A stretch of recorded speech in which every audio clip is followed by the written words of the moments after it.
Last part of the presentation is about the systemic disorders, next, with the cutaneous manifestations. Next, I think we'll go again past as it will. Only the issue is previous. There is a significant breakthrough in the contemporary medical science where there is a change in the total view about systemic disorders. Earlier, in majority of the older texts, you will not have these issues, but in 1971, the Kirk postulates, which have become an established factors, and it has now said like almost every systemic disorder would have a cutaneous site. So observing the skin thoroughly can help you to make the diagnosis of systemic disorder. That's one of the important tracks. That diagnosis of cutaneous systemic disorders based upon the cutaneous sign is one major development in the new current system of medicine, and you will have lots of information coming up as such. So again, I will not go into all the detail. Just casually, I just refer to those well-established incidences like the previous one, the Trelac symptom signs of carcinoma of the stomach, where we will have the local eruptions over the body. I will not go into the detail.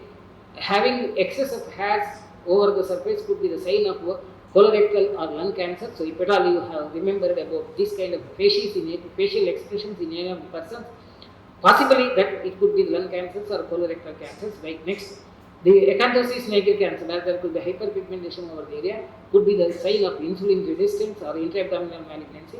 I will not go into more of the detail. Or the purpura as a sign of gastritis, particularly the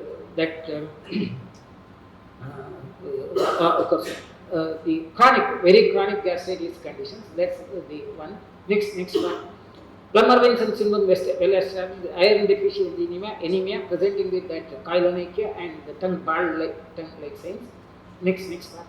And the carcinoma larynx, where you will have dystrophic nails which have become hardened, brittle, and then darker color. Next part.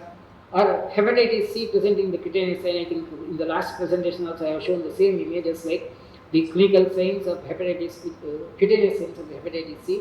Next, or zinc deficiency presenting with the skin lesions, where scratching could be often and misleaded as an allergic pathology. Next part. And the gluten sensitivity or thyroid deficiency presented as a reddish patch over the area. These are certain of the common conditions. Next. Of course, tuberculosis presenting in the erythema nodosum.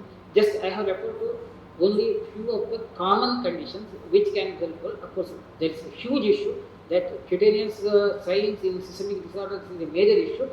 So I will not go into that part. Just only sensitizing about that. Next slide.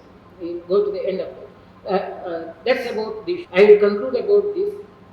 Of course, the concluding points is same. Dermatologic diagnosis requires careful assessment, and you cannot bypass those wherever it is necessary. Though many times the diagnosis can be purely clinical based upon the clinical assessment, and misleading. The similar looking lesions can have a wide varying prognosis, and dosage assessment makes the management simpler. That's about it.